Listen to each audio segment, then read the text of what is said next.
Echen a la monitor. Versículo 12. Terminamos el 11 y vamos para el 12. Uy, Yulani. Chelly. Una cama. Madre, ¿cómo está Mariana?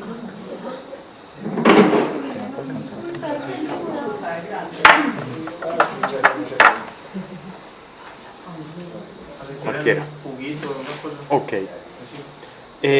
Recapitulando, estábamos en el viaje de Pablo a Jerusalén, que estaba cumpliendo el voto de Nazareato. Él llega a Jerusalén acompañado de varios personajes del Asia Menor, y en ese orden de ideas, primero los de la iglesia de Jerusalén los reciben no con mucho beneplácito. Es decir, el apóstol Santiago sabemos que era muy estricto con las normas judías, y Pablo, al ser el apóstol de los gentiles, pues ya había marcado una diferencia muy grande. Al llegar al templo de Jerusalén, por aquello de la Pascua, con personas que no eran de judíos, sino que eran gentiles, no eran judíos prosélitos, sino que eran gentiles completamente, entonces ya empiezan a tramar aquellos judíos y a inventar sobre Pablo aquello que él estaba introduciendo a personas gentiles al templo de Salomón, ¿cierto? Al templo de Jerusalén. Y no gustándoles mucho esto, comienzan como a preparar pues como una trama para poderlo aprender. Él tiene un primer juicio, él se defiende en ese primer juicio, se defiende de manera pública, él se expresa públicamente, y después tiene una segunda defensa en el Sanedrín, ¿cierto? Primero se defiende ante las autoridades romanas, ante todo el pueblo, y después en el Sanedrín. En el Sanedrín pasa todo aquello del sumo sacerdote, que le manda a bofetear, y ya lo que habíamos hablado de que él dice que por qué lo va a mandar a bofetear, y toda la discusión que se giró, pues que giró en torno a eso, ¿cierto? En ese, digámoslo así, como en ese contexto es que viene el capítulo 23. Eso lo estoy diciendo para los que no vinieron la clase pasada y para que no quedemos aquí como descontextualizados. Hablamos 2 horas de eso, entonces para no repetir. Verso 12. Cuando fue de día, tramaron una conspiración los judíos, jurando bajo maldición no comer ni beber hasta matar a Pablo. Esta manera de perjurar era muy clásica en los judíos de la época, y eran juramentos que hacían so pena de alguna maldición que les cayera, ¿cierto? Que era una maldición celestial. Y eso eran cosas muy delicadas. Pero recuerden cuando veíamos el Evangelio de Mateo, que ellos se habían vuelto especialistas en maldiciones y bendiciones. Los judíos tenían libros para saber cómo maldecir y cómo bendecir, e incluso cómo librarse de las imprecaciones de otros y de las maldiciones autoimpuestas. Ellos daban la cura y daban la contra, ¿cierto? Se habían vuelto expertos en eso, en el mundo del judaísmo. Cristina, escucha. Sí, señor. Ok. Y con esos audífonos tan grandes, si no escuchas, sí. Lo mismo ratón. Ok. No te vamos a hacer bullying, tranquilas. No te estamos viendo todo. Pero ya les generaste curiosidad. No. Ok. Dicen, verso 13. Eran más de 40 los conjurados, es decir, 40 personas del Sanedrín, de los que estuvieron presentes en el juicio de Pablo ante el Sanedrín, por lo cual se le había acusado de introducir personas del mundo gentil. Se pusieron a la meta, es decir, se pusieron maldición de no cumplir la muerte, entonces que cayera pues como la maldición sobre ellos. Eran más de 40 los conjurados, y se llegaron a los sumos sacerdotes y a los ancianos, diciéndoles: bajo anatema nos hemos comprometido a no gustar cosa alguna mientras no matemos a Pablo. Miren pues la consecuencia tan radical del juramento que ellos habían impuesto. No era nada más y nada menos que su propia inanición, que iban a morir de no comer nada. Obviamente ellos ya tenían eso. Si no podían cumplir ese cometido, ellos ya tenían su contra. Iban donde el sacerdote, hacían unos lavatorios, unas oblaciones, sacrificaban algo, y con eso se salvaban de su juramento. Entonces ellos no tenían mayor problema, porque uno ve que se los toman muy en serio, y después estos mismos persecutores siguen en contra de Pablo, y ya pasado mucho tiempo, ya habían pasado los 40 días hacía mucho. Verso 15. Vosotros pues y el Sanedrín rogan al tribuno que le conduzca ante vosotros, alegando que necesitáis averiguar con más exactitud algo acerca de él. Nosotros estaremos prontos para matarle antes que se acerque. Habiendo tenido noticia de esta acechanza, el hijo de la hermana de Pablo, aquí ya vemos familia de Pablo que nunca se vuelve a mencionar, o sea, el sobrino del apóstol Pablo, tenía un sobrino, no sabemos si era creyente o no, no tenemos datos de eso, pero suponemos que sí, ¿cierto? Porque primero estaba muy cerca, conocía al Sanedrín y que Pablo tenía una hermana que suponemos que era cristiana, ¿cierto? Y que estaba en Jerusalén por aquello de la celebración pascual. Y es bien bonito porque este dato se pierde en Hechos de los Apóstoles y nunca sabemos más de este sobrinito de Pablo, pero seguramente fue alguna personalidad dentro de la iglesia primitiva, de la cual la historia ya no nos vuelve a hablar. Entonces, habiendo tenido noticia de esta acechanza, el hijo de la hermana de Pablo vino y entrando en el cuartel se lo comunicó a Pablo. ¿De qué cuartel estamos hablando? ¿Recuerdan la clase pasada? Que hablamos de cómo está, que a 200 metros del ala este del templo de Jerusalén, noreste, quedaba el Palacio de Antonia, ¿cierto? Que era un torreón que costaba de 4. Ok. Él estaba en esos momentos allá cuartelado, ¿ya? Dice, se lo comunicó a Pablo, llamó a un centurión y le dijo, lleva a este joven al tribuno, porque tiene algo que comunicar. El centurión lo llevó al tribuno. ¿Qué nos quiere decir esto? Recuerden que hablábamos de 3 tipos de encarcelamientos de acuerdo al derecho romano. Los 3 tipos de encarcelamiento eran el encarcelamiento libertus, había uno que era el encarcelamiento militar y había otro que era el encarcelamiento público. Y el de Pablo era más laxo acá porque podía recibir visita, ¿cierto? Entonces no era una cosa tan agresiva. Pero eso era razón porque él era... Porque era ciudadano romano, ya se había dado cuenta que era ciudadano romano. Y entonces en esos momentos Pablo no estaba sufriendo cadenas y podía recibir auxilio de su familia.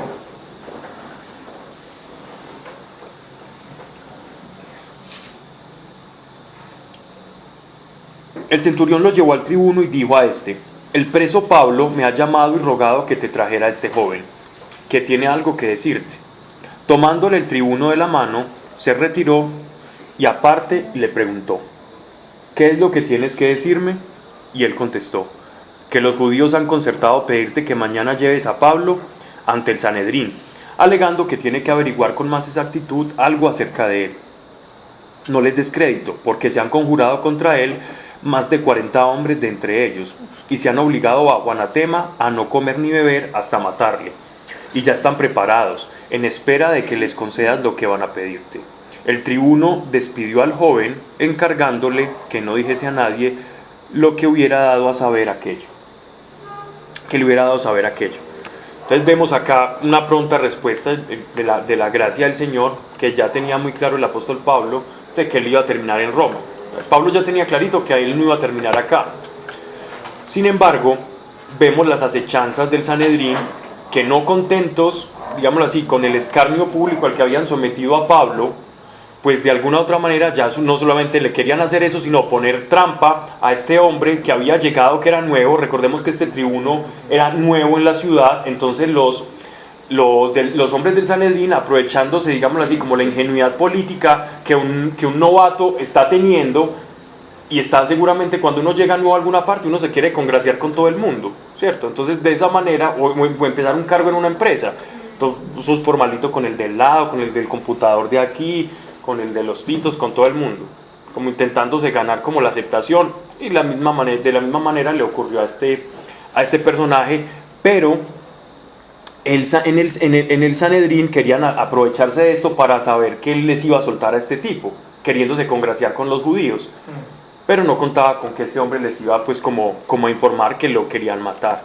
Entonces esto es bien interesante. ¿Por qué hacían esto como a espaldas del comandante? Del tribuno, porque ya se dieron cuenta que el tribuno de alguna manera lo estaba protegiendo en el Palacio de Antonia y no había dejado que lo juzgaran en el Sanedrín, so pena de muerte.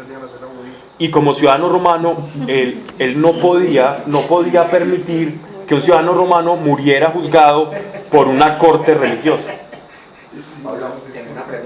Sí, Acá el sobrino de Pablo va y le cuenta a Pablo que lo van a matar.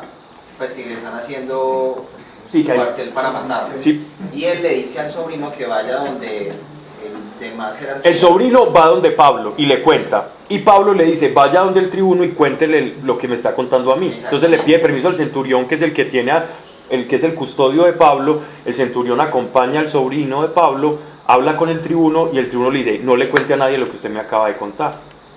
Me causa un poco de curiosidad porque ya a Pablo se le había revelado anteriormente de que él iba a llegar a Roma. Sí. Pues que él no tenía problema. Ujú. ¿Cómo interpretar esto de que entonces él le dice al sobrino, hey, vaya dígale al otro como para que no me vaya a pasar nada? O sea, Como ¿será si que Pablo él estuviera duda? controlando la situación. O como si dudara realmente de lo que podría pasar, como asegurándose de que dígale al otro lo que va a pasar para que no me pase nada. No, ¿Me hago entender? sí, porque Pablo es muy inteligente. Él sabe que como ciudadano romano, el tribuno lo que va a hacer es delegar su jurisdicción. ¿Y cómo va a delegar su jurisdicción? No se va a ir al tribuno, va a ir al procurador y le va a delegar el caso al procurador. Y el procurador sí tiene la autoridad para llevarlo a Roma. Entonces Pablo lo que quiere es que lo lleven al procurador y que el procurador lo mande a Roma. Y eso es lo que va a pasar. O sea, más que falta de fe, está viendo es como una oportunidad de llegar a Que Roma. salga esto rápido.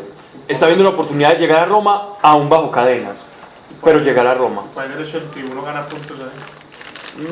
Pero No. yo creería que una No. persona de nivel de fe de Pablo simplemente se dejaría llevar por la dinámica de la situación, puesto que ya todo está arreglado, digámoslo así. Sí, pero es que la fe no es quietismo, la fe es activa. Entonces, ¿por qué? Porque la revelación que tiene Pablo, y lo vamos a ver cuando él va y encallan en la isla de Malta, cuando ellos tienen el naufragio, Pablo sabía a dónde tenía que ir y él les dice a todos, estén tranquilos, ¿cierto? Y en ese caso se ve como la fe que él tenía e incluso él les recomienda hacer algo y ellos no le hacen caso y les va mal, pero aún así él sabía que iba para Roma. Entonces, él no es un autómata de la circunstancia espiritual, él tenía una decisión espiritual y él sabía cómo actuar, ¿no? Hazte de cuenta que vos estás haciendo un negocio y necesitas alguna licencia. Dios ilumina. Si vos le estás pidiendo a Dios porque esa licencia te salga y en algún momento llega alguien y te dice, en vez yo te la puedo ayudar a sacar rápido, legal. Uno aprovecha eso. O sea, no dice uno como es listo, no, es obra de fe, entonces como sea me va a llegar. Hay momentos, pienso yo, de estar quieto y lo vemos por ejemplo en el caso de Pablo cuando se están ahogando, cuando están en medio de la tormenta dirigiéndose a Roma, que dice, no, relájese, que Dios ya me demostró que no va a pasar nada, pero hay momentos donde yo creo que va mucho cuando se nos dicen la palabra sean mansos como paloma y astutos como serpiente.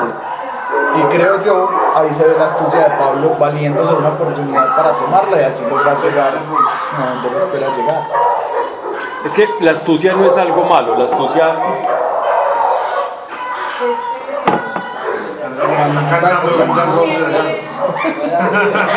Una jauría letosa ahí. La astucia, eso era parte más bien como de la astucia espiritual de Pablo y él sabía lo que le iba. Es más, él podía haberse librado de esta prisión hace mucho y no se quiso librar. De hecho, Cuando dices que la fe es activa, ¿a qué te me refiero a que la fe no es quietismo, sino que la fe va por algo. Como que si Dios quiere. ¿Ya? Por ejemplo, Objetivo y tratar de... exactamente. Por ejemplo, cuando los israelitas cruzaron el Mar Rojo, el Mar de Juncos, ¿cierto?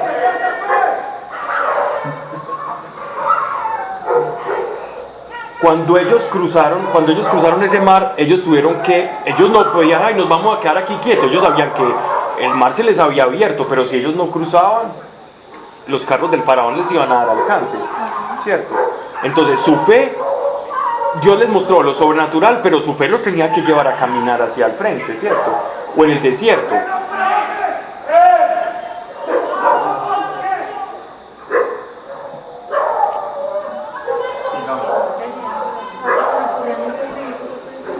Sí. Le agarró un perrito por ahí, por una ropa de trabajo.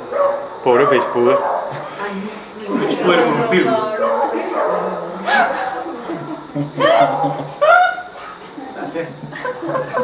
Esa es la risa de la maldad. Pobre Freispuder. Sí, por lo general. Se llamaba. No le hicieron caso al administrador que los perros se tienen que sacar contra ella. Usar toda la cosa. Este Pablo es todo experto. Total, eso es. Y así es. Ni el uno ni el otro, y por no acatar las normas, ahí se están matando los Y perros. termina matando a los dueños también.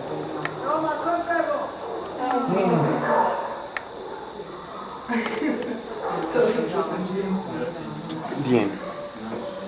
Cristina, ¿estás escuchando algo extraño? Sí, lo del French Poodle. Ah. Bueno, eso tiene un contexto. No, y esto va a quedar en YouTube. No, también escuché los perros, pero la verdad, sobre todo. Gracias, por favor.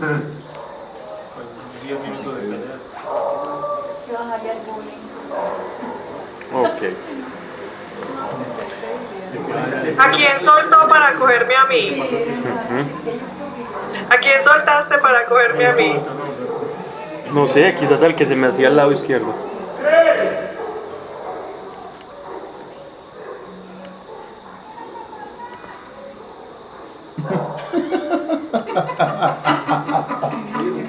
Sáquelo con voz de hablo. Así es, así tiene que ser, esa es la norma.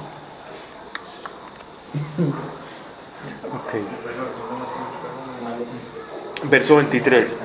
Ay, es horrible, no queda como. Cierto, pero 23. nada, estamos estudiando la Y Biblia. llamando a 2 centuriones les dijo: preparad 200 infantes. Escuchen pues esto.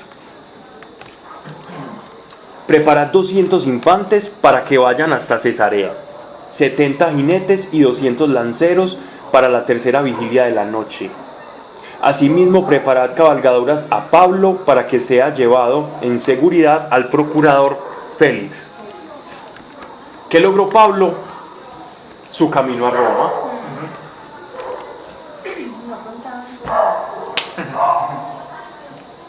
Dios ilumina nuestra razón, Dios ilumina nuestra mente. El ser espiritual no significa ser un autómata, como si fuera una especie de automatismo, no, significa que tu razón y tus emociones están Se iluminadas alinean. por el Espíritu Santo, ¿cierto? Están iluminadas, ya sí son verdaderamente útiles, ya no son lo que te define. Lo que te define es el Espíritu, pero tanto emociones como razón, instintos, están conjugados con eso. De hecho, yo pensaba eso en la ducha.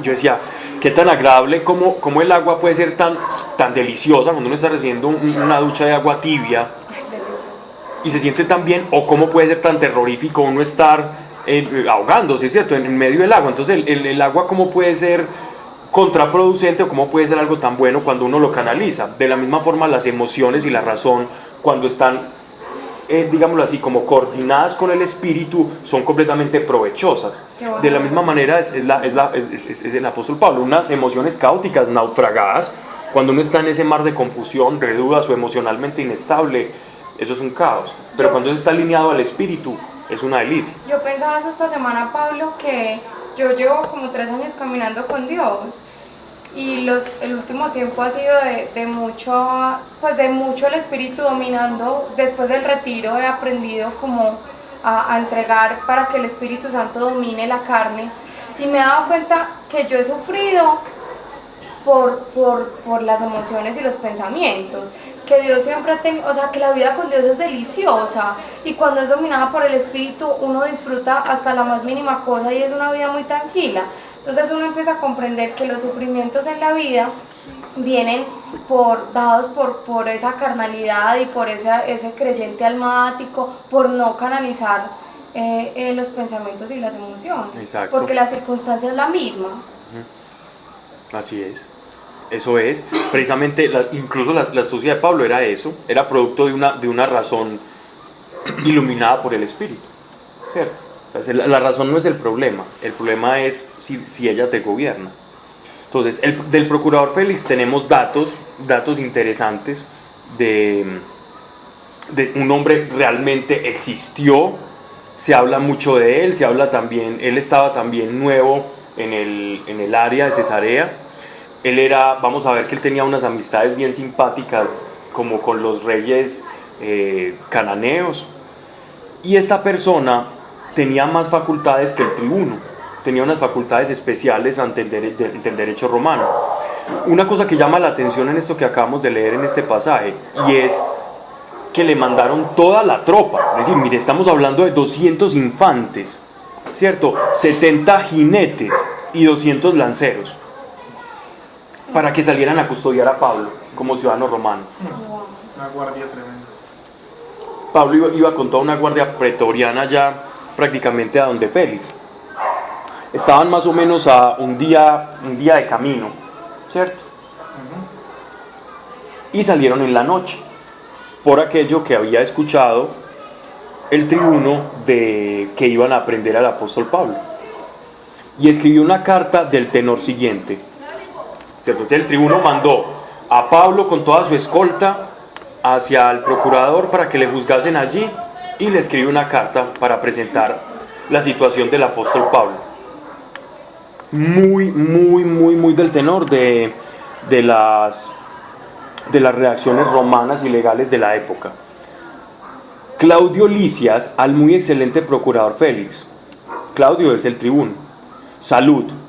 Estando el hombre que te envío a punto de ser muerto por los judíos, llegué con la tropa y le arranqué de sus manos, habiendo sabido que era un ciudadano romano. Y para conocer el crimen de que le acusaban, ¿ya notaron algo en la introducción a la carta? Echando de flores, hermano. Echando de flores siempre, ¿cierto? Sí. Siempre en las cartas, siempre Y diciendo que era romano. diciendo que sabía. Que sabía. Lavándose las manos de que él no sabía que era romano. Ustedes, que no le vuelvan a caer. Porque lo primero que él le iba a decir era, venga, si era ciudadano romano, entonces ¿por qué lo tenían encarcelado? Y si ponían la queja, lo deponían del cargo, y él estaba nuevo en el cargo. Entonces aquí él se lava las manos. Obviamente esto esto lo hacía como para captar la benevolencia de aquel a quien le escribía. Habiendo sabido que era un ciudadano romano y para conocer el crimen de que le acusaba, le conduje ante su Sanedrín. Y hallé que era acusado de cuestiones de su ley, pero que no había cometido delito digno de muerte o prisión. Y habiéndome sido revelado que se habían conjurado para matarle, al instante resolví enviártelo a ti, comunicando también a los acusadores que expongan ante tu tribunal lo que tengan contra él. Entonces le iban a hacer otro juicio, un segundo juicio. O sea, un segundo juicio ante el procurador. O sea, iban a llamar a Ananías, recuerden que Ananías era el sumo sacerdote de la época, para que llevase con él 3 testigos y lo acusaran allá. Ese era como él delegó esa autoridad.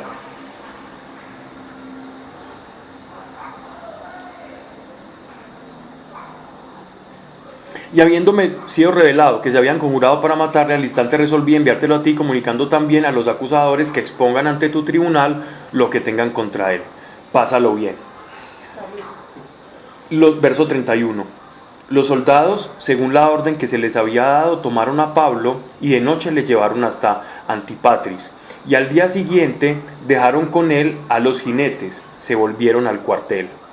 Así que llegaron a Cesarea, entregaron la epístola al procurador y le presentaron a Pablo. El procurador, leída la epístola, preguntó a Pablo de qué provincia era, y al saber que era de Cilicia, dijo: cuando lleguen tus acusadores, y dio orden de que fuese guardado en el pretorio de Herodes. Te oiré, dijo, cuando lleguen tus acusadores, y dio orden de que fuesen guardados en el pretorio de Herodes. Miren una cosa, la caballería se quedó con los soldados, pero la caballería, que era la guardia personal del tribuno, se fue. Inmediatamente irían los que se podían movilizar más rápido. Estaban a un día de distancia. Estamos hablando de Cesarea, que era una ciudad que fue prácticamente edificada, erigida en honor al César, y que los Herodes se querían congraciar con él. Entonces ahí le pusieron la ciudad en su honor, al sur de Jerusalén. Estamos hablando de la mañana, de horas de la mañana. ¿Es la misma cosa que el gobernador? ¿Cómo? Sí, procurador en este caso es el gobernador. El tribuno viene siendo como un alcalde. El procurador viene siendo como un gobernador conforme al derecho romano. Ambos tenían facultades punitivas, económicas y administrativas. Sin embargo, en rango tenía más digámoslo así, más jerarquía el procurador. Los procuradores por lo general eran personas que eran familiares, periféricos o de tercer grado de consanguinidad con el César, ¿ya? Y entonces los enviaban a gobernar provincias, los capacitaban con filósofos, iban a universidades y después les enseñaban idiomas, iban y gobernaban. Este hombre Félix es bien simpático, porque se habla de él y se habla de su carácter, ¿cierto? Un carácter más bien tramposo.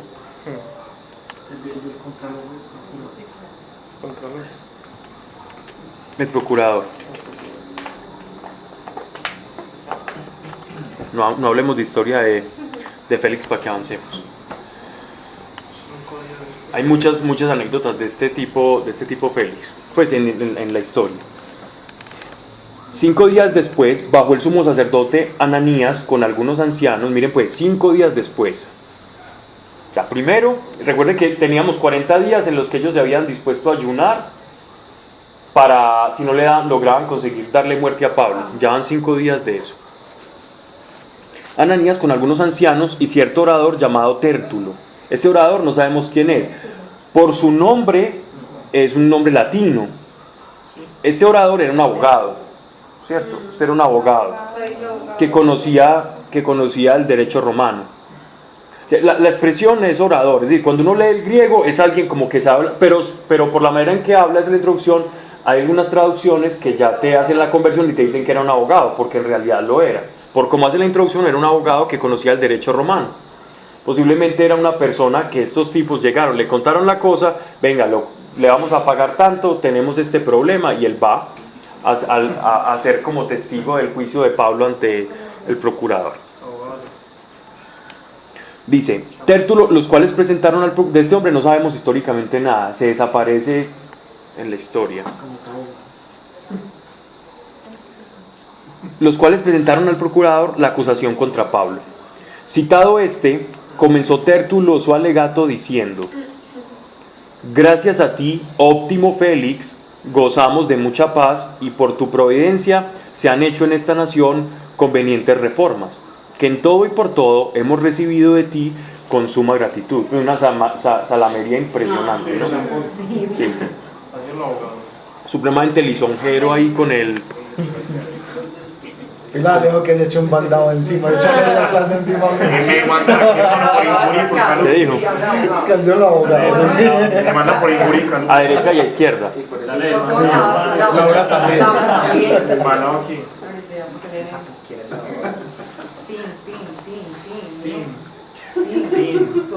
Uno, dos, 3, 4, 5, 6. Yo soy abogado no titulado. falta Patricia, falta... ¿quién más? Listo.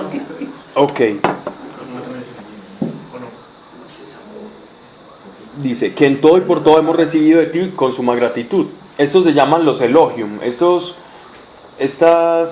Esta manera de hablar era ganándose pues también como, venga, para que me empiece a mirar bien, ¿no? Total. No te molestaré más. Solo te ruego que me oigas brevemente con tu acostumbrada bondad. Ay, no, Le echó otra flor ahí.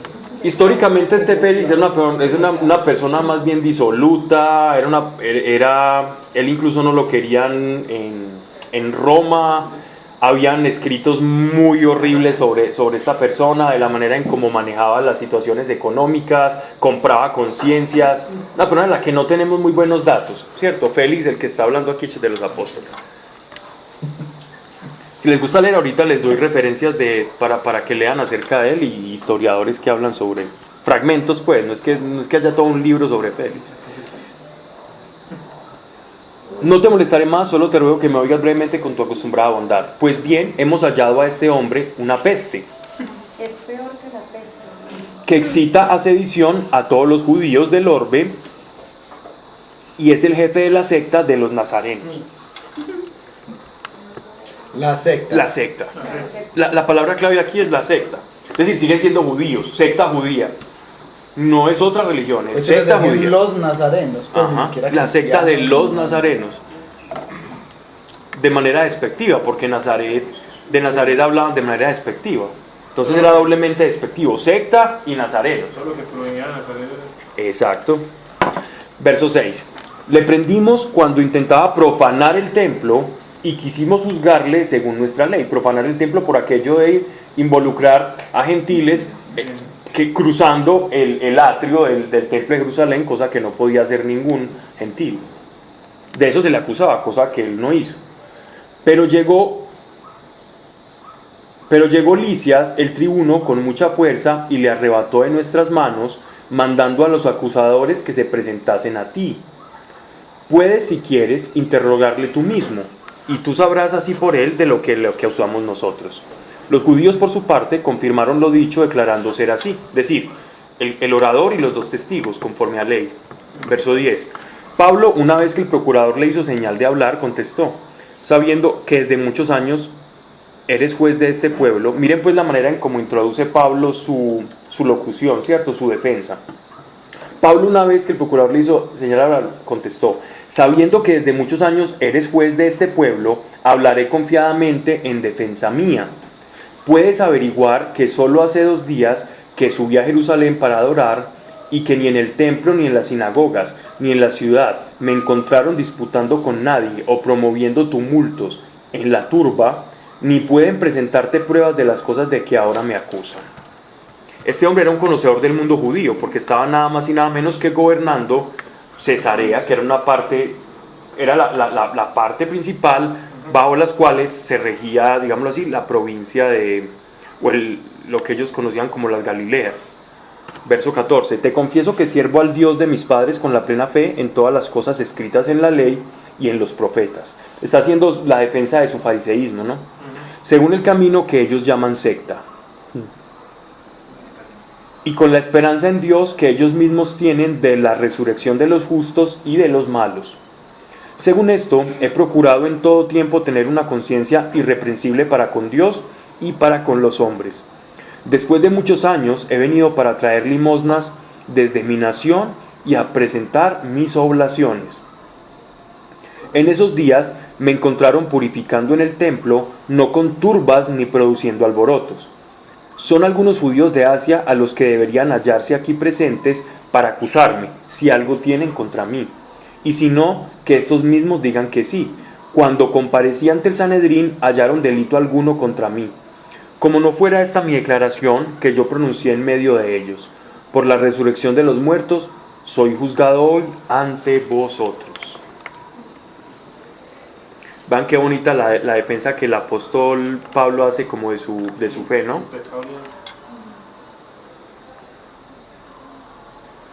Vamos a ver capítulo 10, Romanos 10, verso 4.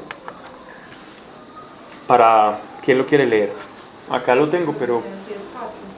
Sí, Romanos capítulo 10, verso 4. Ya que al fin de la ley es Cristo para la justificación de todos los que creen. Refiriéndose a la justicia de la ley, Moisés escribe: el que la cumpla vivirá por ella. Ahí está bien. Entonces, esta misma defensa que el apóstol Pablo está haciendo de su fe es lo que da a entender en este versículo de Romanos.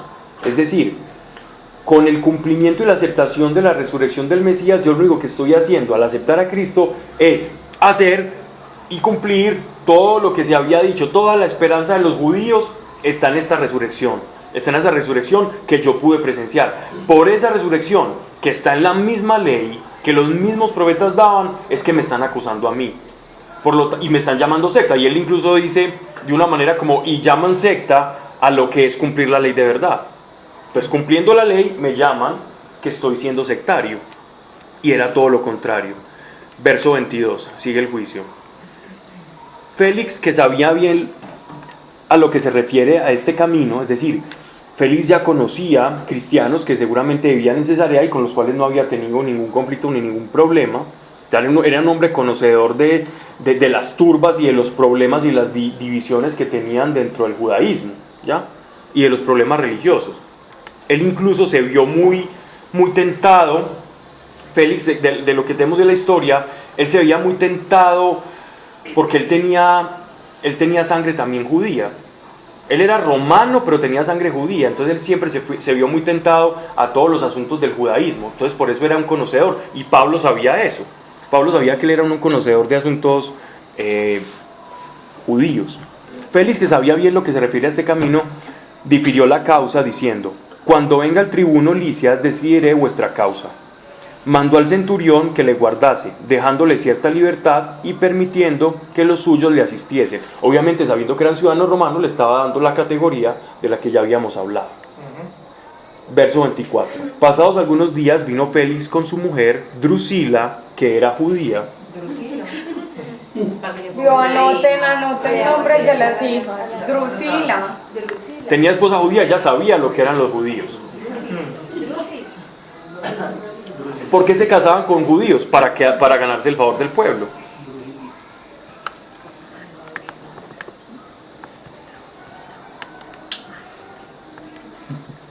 Anote Drusila. Nosotros tenemos una Lucila en la familia. Okay. No, pero esas no muy Que era judía, y mandó que viniese Pablo.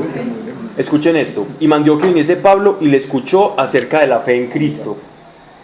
O sea, al ver que habían aprendido a un cristiano, ella sintió curiosidad y lo mandó a llamar para que le hablase, y Pablo le predicó. Disertando él sobre la justicia, o sea, el apóstol Pablo, la continencia y el juicio. Miren pues lo que está hablando el apóstol Pablo. Justicia, es decir, está hablando sobre el mundo venidero y sobre el juicio a las naciones, ¿ya? Sobre quien no está con Cristo está en la condenación. Esa es la justicia, ese es el juicio. La continencia, es decir, el comportarse conforme a la nueva fe y a la revelación y no ceder a cualquier pasión. Y el juicio venidero se llenó Félix de terror. Era un judío y él conocía. Al fin le dijo: por ahora retírate. Es decir, aquí vemos, no sabemos qué le estaba predicando el apóstol Pablo, pero según nos da a entender Lucas, esa predicación fue larga. Ellos tuvieron una conversación muy larga donde les empezó a hablar de la justicia.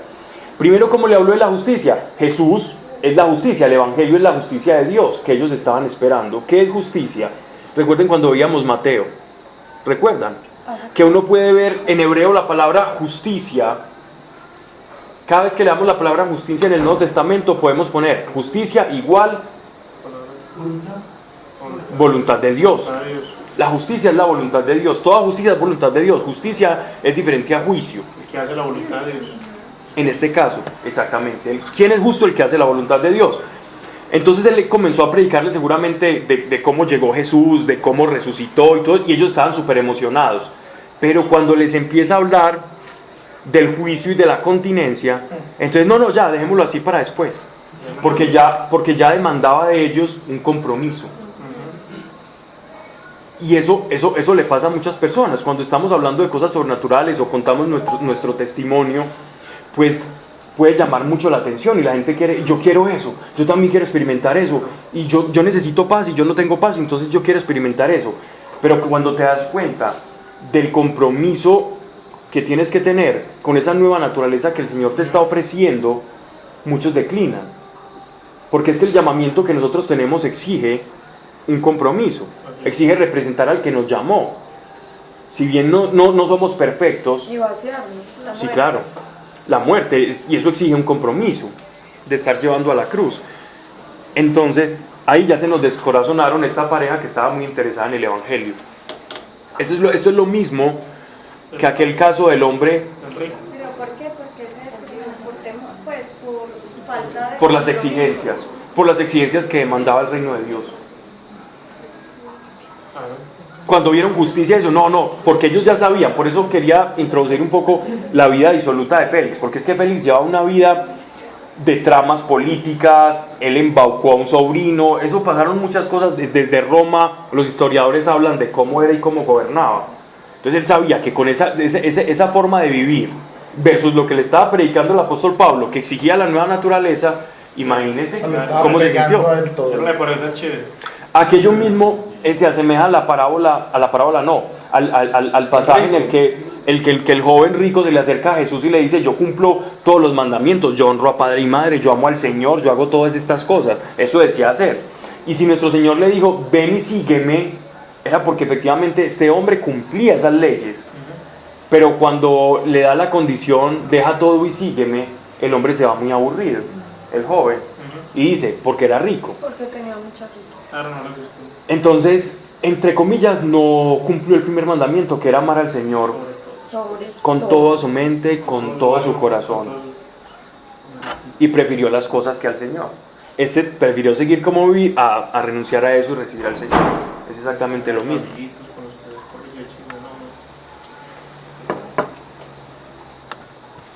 Capítulo 25. Hay mucho que hablar de todo eso, pero voy a correr un poquito. Verso capítulo 25. 26. No, pero ya leímos Versículo versículo 26 del 24. 16 del 24, sí. Por eso les digo. 24, versículo 26. Pero esperaba también con esto que Pablo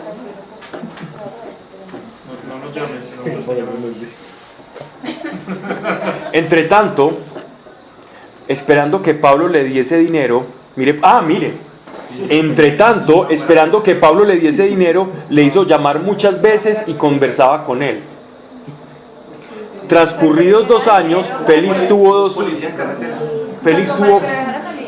sí, claro, él lo llamaba. El primero fue donde lo hizo llamar por curiosidad de Drusila, porque Drusila era judía y un judío estaba hablando cosas y era considerado como un profeta, ¿cierto? Entonces, hey, ahí tenemos un profeta encarcelado, escuchémoslo a ver qué nos dice, ¿cierto?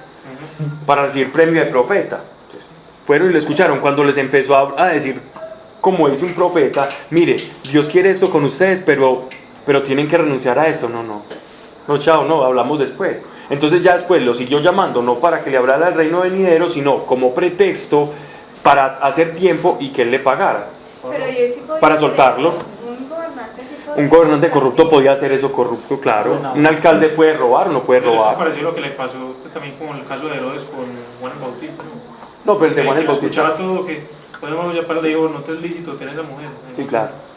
No le gustó. Cuando le dicen el pecado, ya no me gusta el evangelio. Cuando el evangelio me muestra a mí el pecado, no, es que ya no me gusta eso, ¿cierto? Ya a mí eso no. Este no me Pablo, suena. la vida de Pablo fue muy parecida a la vida de Cristo, ¿no?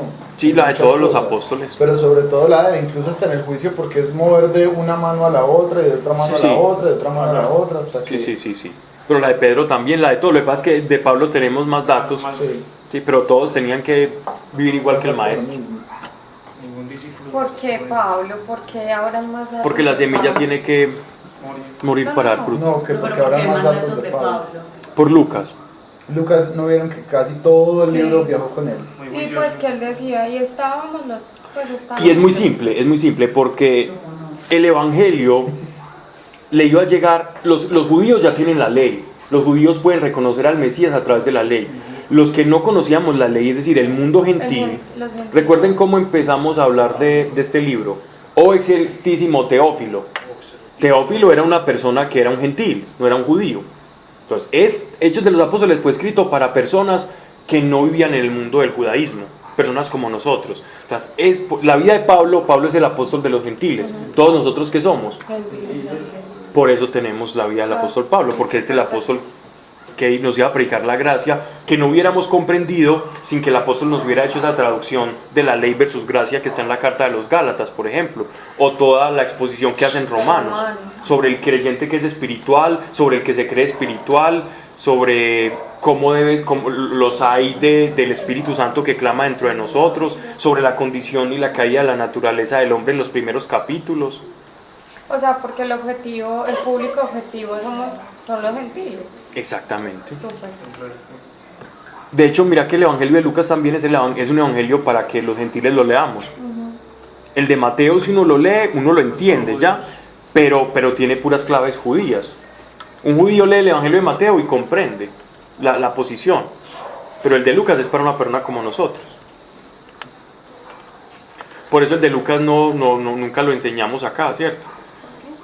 Y por eso es que siempre Enseñamos el de Mateo. recomendamos que que las personas comiencen a leer la Biblia por Lucas. Exactamente, porque está escrito para nosotros, en la manera en que nosotros vamos a comprender la gracia y la ley. Y es sistemático, metódico, a un punto, toma los datos, las curaciones aparte, como el mundo occidental. Dios es muy bonito porque escogió el más juicioso para la redacción, para escribir las aventuras de... Más que juicioso, escogió el que escribe a la manera occidental, una manera sistemática. Para los gentiles. Sí. Por eso el Génesis y cuando uno lee los libros de la Biblia no tienen una secuencia sistemática.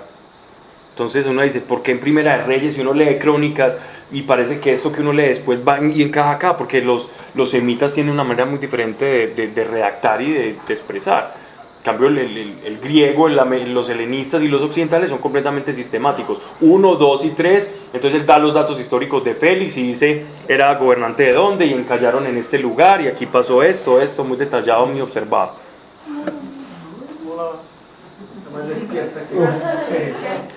Ya es toda una teóloga. Sí, ya llegan a explicar hechos. No va a decir papa sino amén. Va a ser una disertación. Va a ser una disertación ahí. Hola. Mire.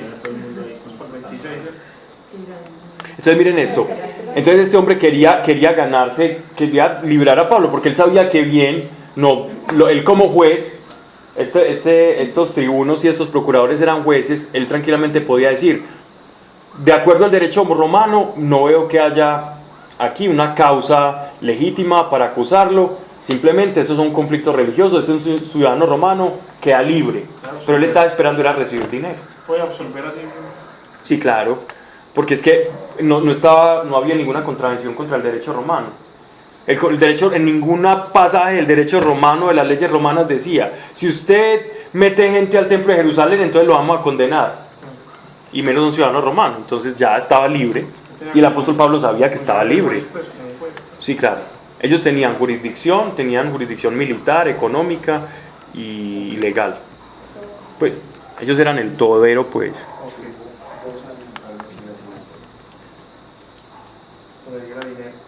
Vamos ahora sí al capítulo 25, ¿cierto? 27. 25. No, pero ya no. Al cabo de 2 años recibió Félix por sucesor. Sí. Ya como el 27. Estamos en el 24, ¿cierto? Sí. Pero eso de eso de Félix. Cuando yo recibió Félix por sucesor a Porcio Festo. Sí, esto es importante, versículo 27. Transcurridos 2 años, o sea que 2 años el apóstol Pablo estuvo encarcelado en Cesarea. 2 años. Con derecho a que lo visitaran y lo auxiliaran.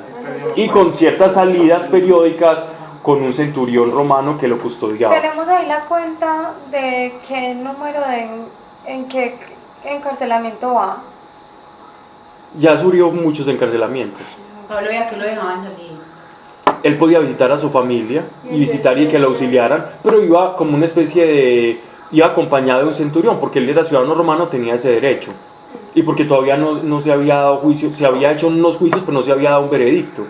Y en el entretanto, él podía gozar de una libertad relativa.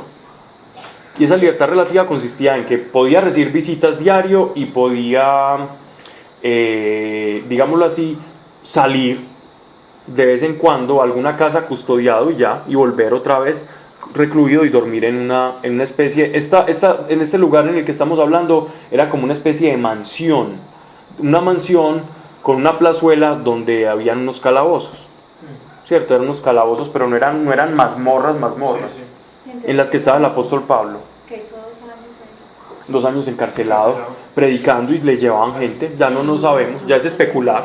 Ahí ya se cumplió. Pero en Cesarea había una iglesia ya constituida, entonces seguramente lo visitaban. Él escribió, por ejemplo, desde acá él escribió varias de las cartas, tesalonicenses. Ahí ya perdieron los 40 de hambre. ¿Cómo? Los vengadores judíos se murieron de hambre entonces. No, ellos se libraron con alguna estratagema. Sí, ya para los 40 días, pero ya. Las joyitas aparecen, ya después no aparecen, ya pasaron 2 años, ya no aparecen, entonces ya veníamos 4 días, ya van 2 años y parece que ya eso se nos pierden estos acusadores. 600. Transcurridos 2 años, Félix tuvo por sucesor a Porcio Festo, hubo un cambio de gobernación, pero queriendo congraciarse con los judíos, dejó a Pablo en la prisión. Entonces, ¿quién se quiso congraciar con los judíos? Exactamente. Usando a Pablo como un chivo expiatorio para quedar bien con el pueblo judío, porque sabía que los judíos eran los que lo estaban acusando. Y como llegaba también como novato, el novato se quiere ganar el favor del pueblo y se gana el favor del pueblo a través de uno que consideran dentro del mismo pueblo como criminal. Los que quieren ganar la comunidad LGBTI. Sí, algo así. Capítulo 25. Llegó Festo a la provincia y a los 3 días subió de Cesarea a Jerusalén. Y los sumos sacerdotes y los principales de los judíos le presentaron sus acusaciones contra Pablo. 2 años después. 2 años después tenían entre ceja y ceja a Pablo, pero no hablan de que se murieron, no, hablan aquí, estos seguramente tuvieron manera de salvarse. Pidieron la gracia de que les hiciesen conducir a Jerusalén, es decir, otra vez aprovechándose de que cuando llegaba alguien nuevo, ellos se aprovechaban de la inexperiencia para obligarlo a hacer cosas contra ley, ¿ya? Y eso hicieron. Hacían esto con ánimo de prepararle una acechanza para matarle en el camino a Pablo de Cesarea a Jerusalén. Festo le respondió que Pablo estaba preso en Cesarea y que él mismo había de partir en breve para allá. Así pues, que los principales de vosotros bajen conmigo para acusar allí a ese hombre, si tienen de qué. Habiendo pasado entre ellos solo unos 8 o 10 días, bajó a Cesarea y al día siguiente se sentó en su tribunal, ordenando presentar a Pablo. Presentando los judíos que le habían bajado de Jerusalén le rodearon, haciéndole muchos y graves cargos que no podían probar. Replicando Pablo que ni contra la ley de los judíos ni contra el templo, esta es la 4ª defensa de Pablo, ni contra el César había cometido delito alguno. Pero Festo, queriendo congraciarse con los judíos, se dirigió a Pablo y dijo: ¿quieres subir a Jerusalén y allí ser juzgado ante mí de todas estas acusaciones? Pablo contestó: estoy ante el tribunal del César, en él debo ser juzgado. Pablo se jugó una carta muy osada que como ciudadano romano tenía derecho, y era la apelación ante un tribunal superior. Ya no habiendo más superior, podía apelar al César. Cuando no había podido ser juzgada una persona, ya pasado 2 años, ellos podían apelar al César, es decir, a la autoridad máxima. Por encima del César no había absolutamente nadie. Y Pablo, haciendo uso de ese, sabiendo lo que iba a pasar, que si él decía que lo juzgaran, lo iban a matar yendo a Jerusalén, entonces él hace uso de esta facultad. ¿Por qué lo supo? ¿Por discernimiento? Por discernimiento y él era ciudadano romano, él conocía. La treta que le estaban preparando. Sí, seguramente. Esa la conocía la treta, pero también conocía el derecho romano. Entonces, por los 2 lados. Pablo, estoy ante el tribunal del César, en él debo ser juzgado. Y obviamente el tribunal del César tiene que ir a Roma, al mismo corazón del Sacro Imperio. Ninguna injuria he hecho a los judíos, como tú bien sabes. Si he cometido alguna injusticia o crimen digno de muerte, no rehúso a morir. Pero si no hay nada de todo eso de que me acusan, nadie puede entregarme a ellos. Apelo al César. Festo entonces, después de hablar con los de su consejo, respondió: has apelado al César irás. O sea que ya aquí, ¿cuántos años tenía entonces Pablo? 2 años más. No sabemos cuál es el punto cero. 2 años y 3 días para hacer eso. Estamos hablando de un anciano. Oye, 3 días más. Estamos hablando de un anciano. No, ahí decía 3 días después de la... Pero 2 años. 2 años y 3 días. Oye, 3 días más. Estamos hablando de un anciano. No me puede comer, hermano. Sí, No me puede comer, no me puede comer. todas esas aventuras. No, pero entonces, ¿cuántos años es que tenía más o menos Pablo? Estamos hablando de un anciano. Pero ancianos Se llaman 60 años. Estamos por ahí unos... 80 y pico. ¿qué? No, menos. Sí, menos. Estamos hablando de un hombre de 70 y pico de años. No vino los argentinos. Lo que pasa es que a ciencia cierta no sabemos qué edad tenía. Podemos hacer un promedio. En el nombre de Dios. Hay que hacer caso porque mira que de una todo el mundo se descontrola. Y se son sacro. Será juzgado ante el César. Vea pues.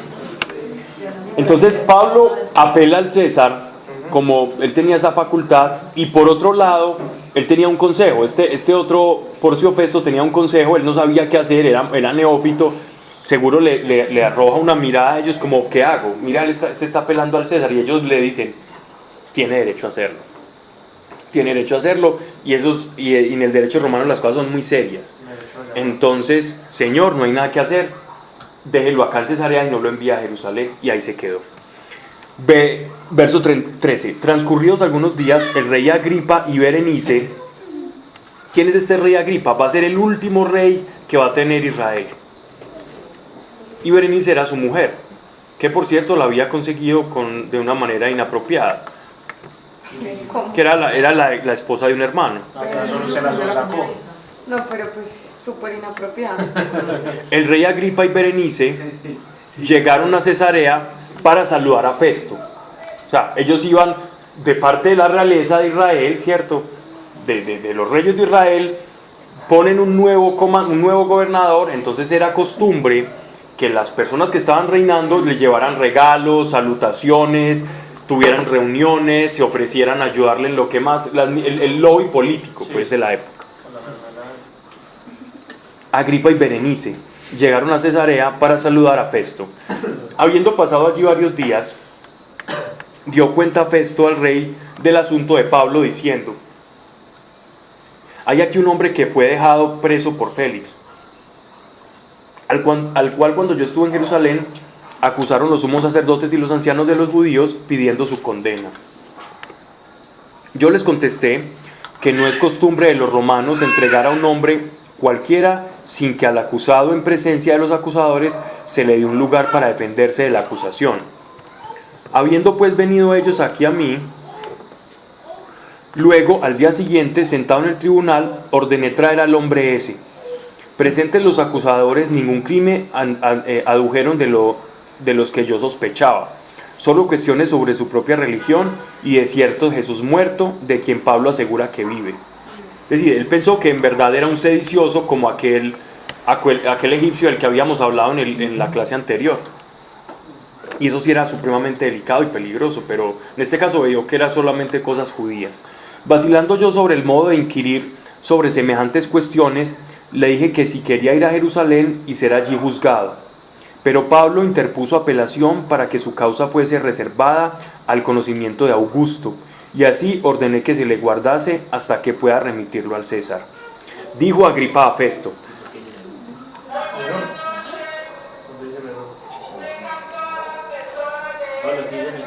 porque Nerón era el Augusto, era el César.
Ok. Ella es de acá, dice que sí. Ni idea.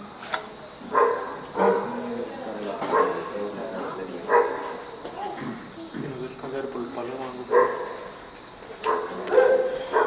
¿Le abajo o qué?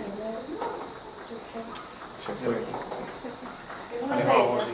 Aleja abajo. Eri, esa Biblia es de Aleja. Sí, aleja abajo. Allá salió. Sí, es de ella. Ella salió. Ok, sigamos entonces.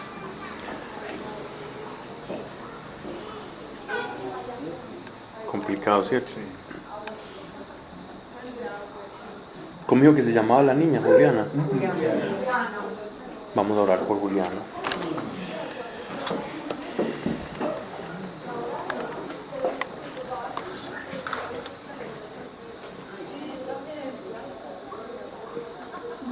Padre, te damos gracias porque te hemos conocido de manera real, de manera viva, Señor.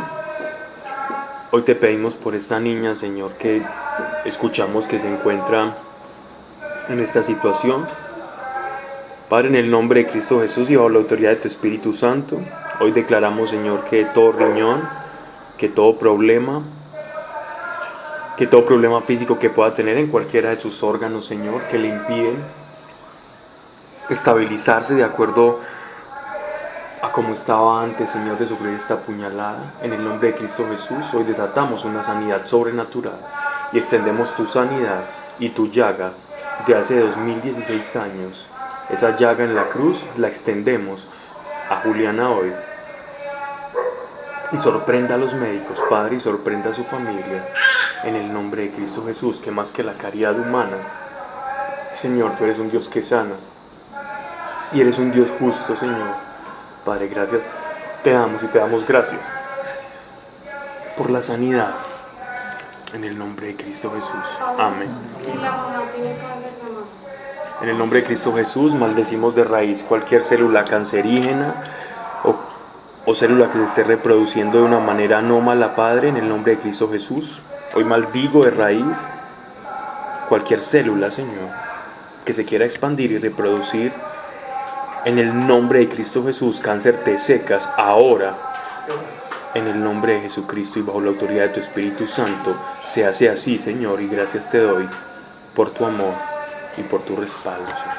Amén. Qué situación tan crítica.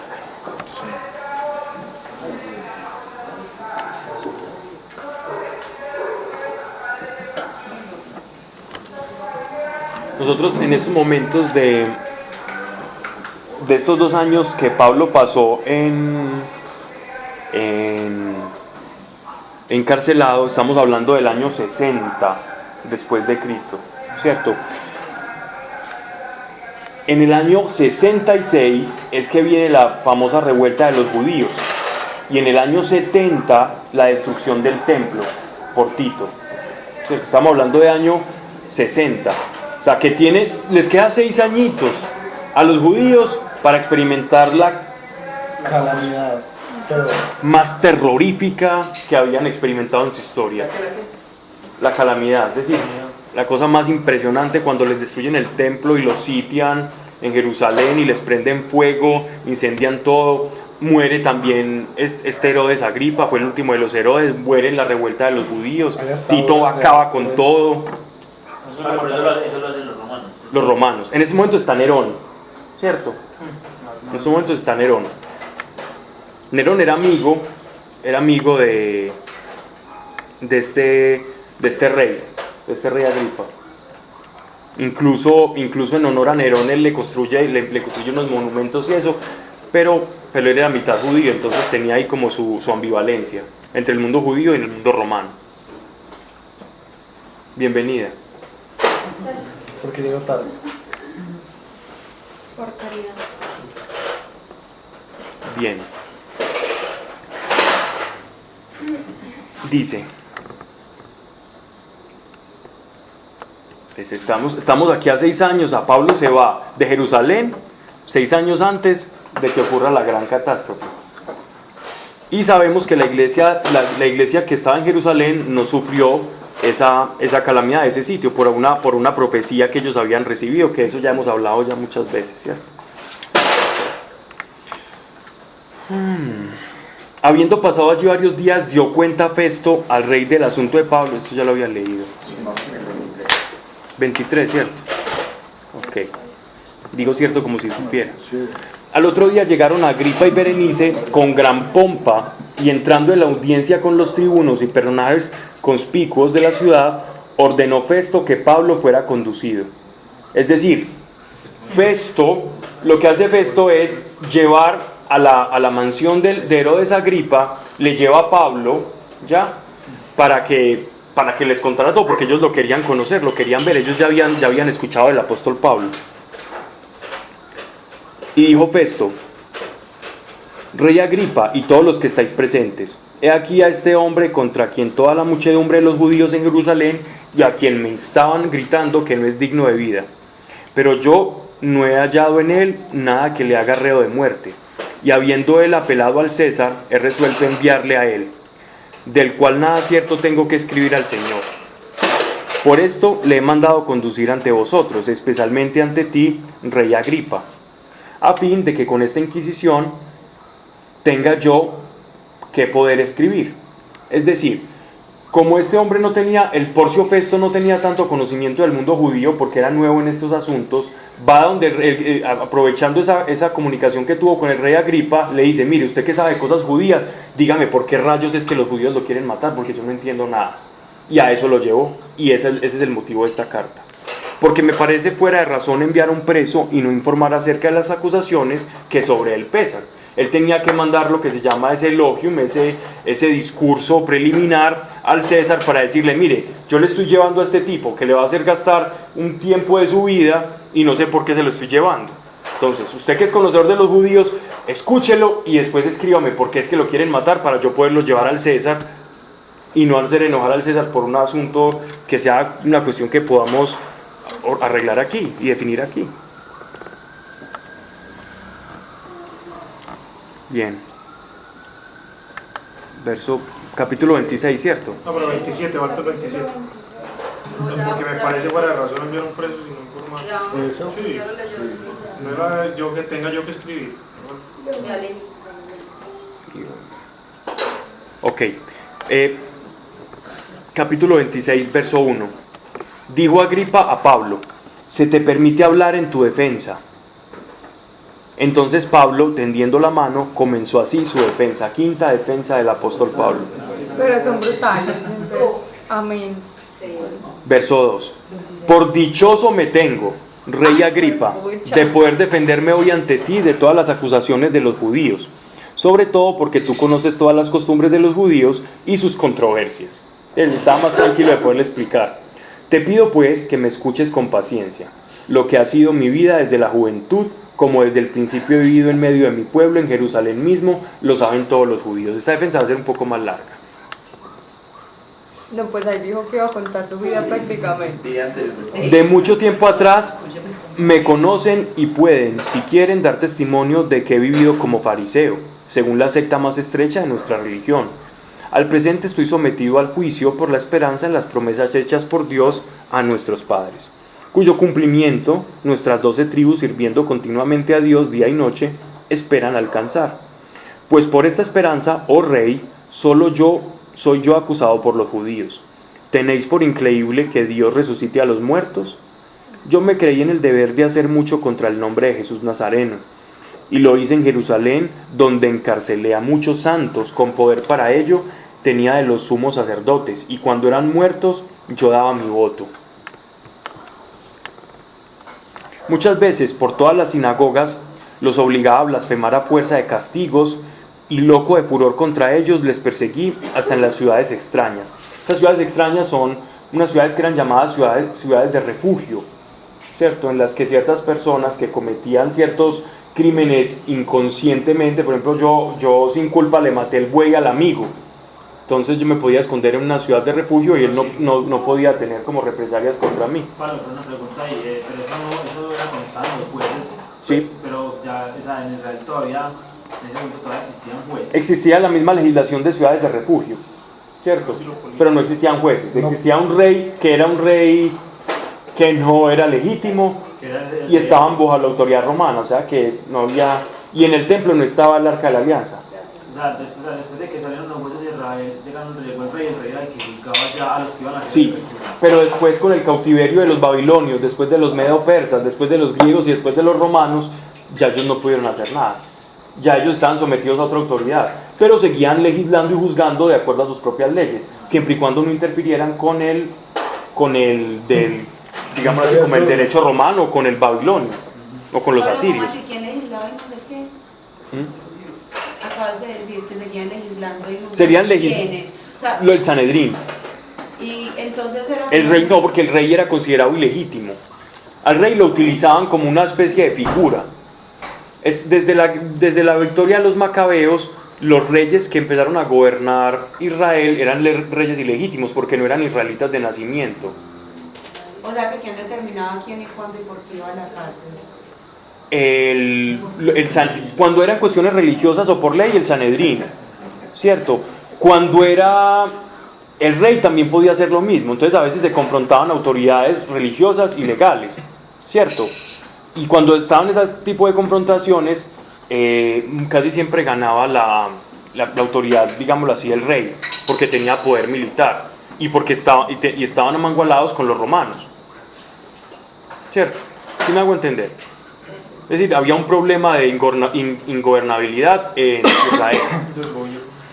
Pablo decía el día de mañana, entonces yo les daba la gana de decir como, bueno, por esto también va a la cárcel. Ellos no podían añadirle a la ley nada. Ok. Pero ellos empezaron a hacer unas legislaciones religiosas y a poner muchas cositas o interpretaciones de la ley. Y esas interpretaciones talmúdicas o maneras de interpretar cada pasaje de la ley, esas controversias se saneaban en el Sanedrín, y las que no se saneaban terminaban generando divisiones, como los fariseos y los saduceos, que opinaban en ciertos temas, opinaban diferente. Entonces eso fue lo que Pablo utilizó a su favor. Si yo creo en la resurrección y los fariseos también, si yo digo que por eso es que me están encarcelando, enjuiciando, entonces los fariseos los voy a ganar y se van a ir en contra de los saduceos, y por eso fue que se salvó.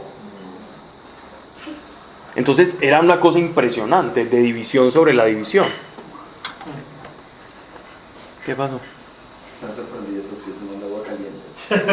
Sí, pues eso no sabe. De eso a tinto es casi lo mismo. No se fermenta. Hay que amar al prójimo con sus rareces. Sí. Es bueno para esto.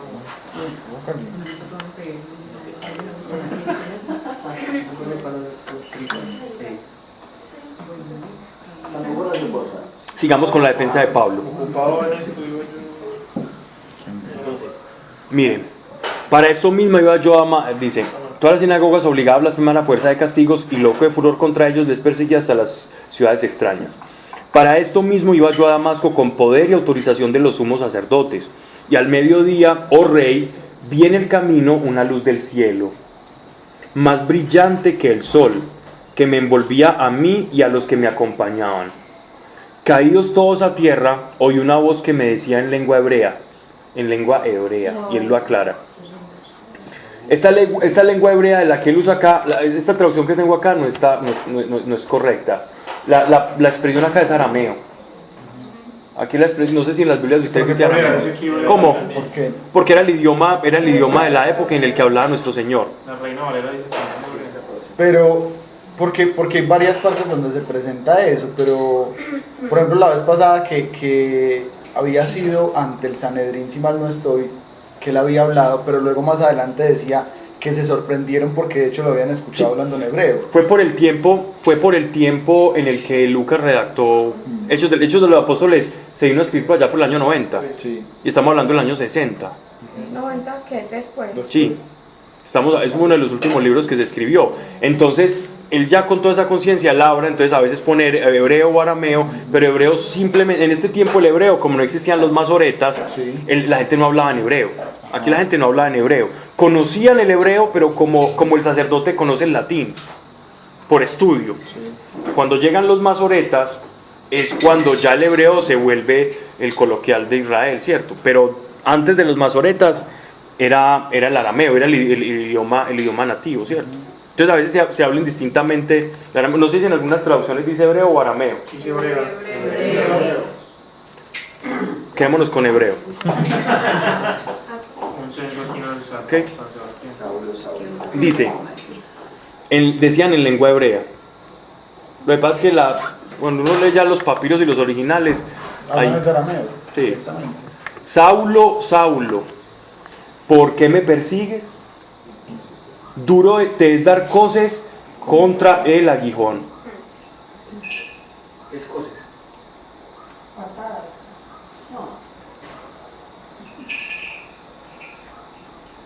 Coces es como cabritarse, como mecer. Rebotarse. ¿Cómo que Pablo? Alebrestar, sí. Como Como estremecerse, como moverse, como quitarse, correrse, como incomodar. El aguijón, este aguijón no es el aguijón de un escorpión, ¿no? Aguijón, o se conoce como aguijón a un instrumento con el cual se le golpeaba a los animales, que era una vara con una espuela. Punzar ahí. Y entonces ellos no tenían las espuelas que nosotros conocemos para los caballos, esas son las tejanas, las de los Cherokee. No, ellos no usaban espuelas, fueron los españoles, los ingleses, ellos sí hacían ese tipo de cosas. En este meridiano, los árabes, los que montaban, los que tenían cabalgaduras, utilizaban una vara que era conocida como aguijón con un chuzo y se la ponían al caballo enfrente y le daban golpes, era en el cuello. Pero eso, Para- no. eso hasta ahora se utiliza para arriar ganado y es una vara con una especie de rejo con una puntica y Exactamente. en la nalga. Y con eso era que ellos le hacían para curar al animal, entonces les dolía. No tenían espuelas tradicionales, sino que esa era la espuela de ellos. A los camellos se les hace de una manera similar los beduinos. Entonces, esta era una expresión muy, muy normal en ese duro. Él como decía, usted entre más se mueva, más le duele. Eso fue lo que le quiso decir nuestro Señor. Más se mueve, más lucha, más le va a doler. Más le entierra el aguijón. Más le va a doler. Pero miren que digámoslo así, como la expresión que utiliza nuestro Señor es muy interesante porque afecta directamente la voluntad. La voluntad de Pablo era la que se estaba resistiendo, como la voluntad del caballo que no quiere mirar para donde el Señor lo está queriendo dirigir. Entonces dice, si no dirige para allá, que es lo que yo le quiero mostrar, pues le va a doler, le va a molestar. Eso es lo que él está diciendo, no luche contra la gracia. Por eso el apóstol Pablo, con esta expresión, se vuelve el apóstol de la gracia. Porque Pablo incluso se está resistiendo a la gracia. Pero la gracia le está cayendo y él no se puede resistir a ella. Por aquellos que Juan Calvino hablaba de una de las doctrinas de la fe de la institución de la religión cristiana, que es como su principal libro. Él habla de la gracia irresistible. Él dice que cuando Dios quiere tener un favor sobre uno, usted no puede resistir ni siquiera al favor de Dios cuando Dios lo quiere hacer, por la soberanía absoluta de Dios, ¿cierto? Usted quiere resistir a la gracia, vea a Pablo. Duro te es dar coces contra el aguijón. Entonces él dice, mire, por ley yo no recibí esto. Yo era perseguidor y era malvado con el mismo pueblo de Dios. Me creía defensor de la ley y estaba tentando contra la misma ley. Y la gracia me atropelló. Entonces por eso él defendía la gracia a toda costa, porque desde el principio fue lo que Dios le enseñó. Literalmente la atropelló. Como el caballo. Yo contesté, ¿quién eres, Señor? Yo contesté. Él no lo dice, pero con eso que dice nuestro Señor de duro te dar cosas contra el aguijón, es que él se estaba resistiendo a esa luz y a esa presencia. Entonces me sentía tranquilo. No es que no se sentía tranquilo, es que estaba peleando contra ella, Lo quería. por su propia naturaleza. Entonces el aguijón es como sentirse una resistencia. Es como vos estar viendo un milagro y tratar de entenderlo lógicamente. Razonando las cosas. Es viendo a Dios que le está hablando y usted está corriendo de frente, es eso. Y entonces él estaba sufriendo, incluso porque él queda ciego por esa luz. Él sufrió. Sí. Él estaba sufriendo, pero era por la luz. Es que el aguijón no era como un impedimento. Era la luz. No era un impedimento físico. Bueno. En este caso. En este caso estamos hablando de un refrán, no estamos hablando Sí, del porque él aguijón por en la allá cara. vuelve a hablar del aguijón que nada que ver. No, esto no pues. tiene que ver con eso. Aguijón en este caso es Eso. yo contesté, ¿quién eres, Señor? El Señor me dijo, yo soy Jesús a quien tú persigues. Pero levántate y ponte en pie, pues para esto me ha aparecido a ti, para hacerte ministro y testigo de lo que has visto y de lo que te mostraré aún. Mire pues lo que dice. Esto lo dice diferente a todo lo que había dicho, antes del apóstol Pablo. Dice, verso 17, librándote de tu pueblo y de los gentiles, a los cuales yo te envío, para que le abran los ojos, se conviertan de las tinieblas a la luz y del poder de Satanás a Dios. Escúchese esto, y del poder de Satanás a Dios. El que no está sometido al poder de Dios está sometido a otro poder. No hay un tercer poder, no hay un cuarto poder, no hay mezclas, no hay matices. Es que todo en la vida son matices y todo hay que verlo entre grises y en escalas de que olvídese, o estás con él o estás sin él. No hay otro. Ese es el parangón, esa es la disyuntiva del ser humano, o con Dios o sin Dios. No hay estados intermedios. Es que yo estoy medio con Dios, es que yo medio creo en él. No, o crees o no crees. Porque y del poder de Satanás a Dios, y reciban la remisión de los pecados y la herencia en los santificados por la fe en mí. Mire todo lo que le dice nuestro Señor. Y la herencia entre los santificados por la fe en mí. No fui, oh rey Agripa, desobediente a la visión celestial, sino que primero a los de Damasco, luego a los de Jerusalén y por toda la región de Judea y a los gentiles, anuncié la penitencia y la conversión a Dios por las obras dignas de penitencia. Solo por esto los judíos, al cogerme en el templo, intentaron quitarme la vida. Pues ya él juntó ahí ambas experiencias, ¿cierto? La visión que tuvo de Dios cuando le anuncia que iba a ir a Roma y a predicar a los gentiles, con la visión, con su conversión, exacta.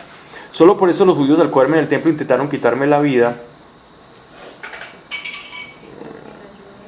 Pero gracias al socorro de Dios he continuado hasta este día, dando testimonio a pequeños y a grandes, y no enseñando otra cosa sino la que los profetas y Moisés han dicho que debía suceder, que el Mesías había de padecer, Isaías 53, ¿cierto? Que siendo el primero en la resurrección de los muertos, había de anunciar la luz al pueblo y a los gentiles. Defendiéndose él de este modo, dijo Festo en alta voz. Miren pues lo que dice Festo, un hombre completamente romano. Tú deliras, Pablo. Las muchas letras te han trastornado el sentido, o te han sorbido el juicio. Así nos escuchan a nosotros. Sí, locos. Pablo le contestó, no deliro, nobilísimo Festo. Lo que digo son palabras de verdad y sensatez. ¿A qué les parece esto? ¿A qué cuando Pablo dice que razonablemente Pablo estaba loco? Pero eso es la verdad, y la verdad es locura para los que se pierden. La verdad es locura para los que se pierden, y para los que se salvan es verdad y gracia, ¿cierto? Verso 26. Bien sabe el rey de estas cosas, y a él hablo confiadamente. O sea, Pablo le estaba respondiendo a Festo, pero de soslayo está mirando al rey Agripa, y le está diciendo, Señor, usted bien sabe lo que estoy hablando porque usted es conocedor de la ley. Porque estoy persuadido de que nada de esto ignora, pues no son cosas que se hayan hecho en un rincón. ¿Crees, rey Agripa, en los profetas? Yo sé que crees. Agripa dijo a Pablo, poco más y me persuades a que me haga cristiano. Y Pablo, por poco más, miren lo que le dice Pablo, esto es impresionante. Por poco más o por mucho más, pluguiese a Dios que no solo tú, sino todos los que me oyen, se hicieran hoy tales como lo soy yo. Hermoso. Pablo le respondió con la misma moneda de ironía a Agripa. Miren lo que le dice, por poco más me persuades, por poco más y me persuades. Y Pablo le responde, por poco más o por mucho más, quisiese Dios que no solo tú, sino todos los que me oyen se hicieran hoy tales como lo soy yo, aunque sin estas cadenas. Aunque sin estas cadenas. Libre. Se levantaron el rey y el procurador, Berenice y cuantos con ellos estaban sentados. Y al retirarse, se decían unos a otros, este hombre no ha hecho nada que merezca la muerte o la prisión. Agripa dijo a Festo, podría ponérselo en libertad si no hubiera apelado al César. Pero ¿cómo así? Nada que lo llevaban al César. No, lo llevaron a donde Agripa, recordemos que lo llevaron a donde Agripa para que Agripa, conociendo los asuntos judíos, le ayudase a redactar la carta con la cual iban a introducir hacia el juicio en Roma a Pablo. Necesitaba un juicio de un judío para saber cuál era el problema, y acaban de darse cuenta que no había ningún problema, pero como ya había apelado, o sea, ya tienen que cumplir ya habían exactamente, ya había una apelación. proceso. Incluso si Pablo se hubiera rehusado acá, porque Pablo hubiera podido haberle dicho al procurador, mire, usted ya sabiendo mi asunto me absuelve, el procurador lo hubiera podido haber absuelto, pero Pablo no hace gala de ese derecho, sino que él quería ir a Roma. Pablo quería ir a Roma. A él no le importaba su prisión, a él le importaba era su destino. Claro, él quería era llegar allá. Esa era la misión de... 2 años, pero fue porque Félix lo quería tener ahí para sobornarlo. ¿Cierto? Vamos a dejarlo ahí para ya seguir ahí. En la próxima clase les voy a dar muchos datos históricos de Félix, de todos ellos, porque quería como avanzar un poquito rápido. Y vamos a hablar de cuando él queda en la isla de Malta, que pasan cosas muy bonitas, y terminamos la próxima clase Hechos de los Apóstoles. Avanzamos bastante hoy. Antes poquito. Sí, muy poquito. 3 capítulos nunca habíamos avanzado. 3 capítulos. Sí, 3 capítulos nunca habíamos avanzado. Porque no expliqué tanto, ¿sabes? Sí, bueno, no tanta pregunta.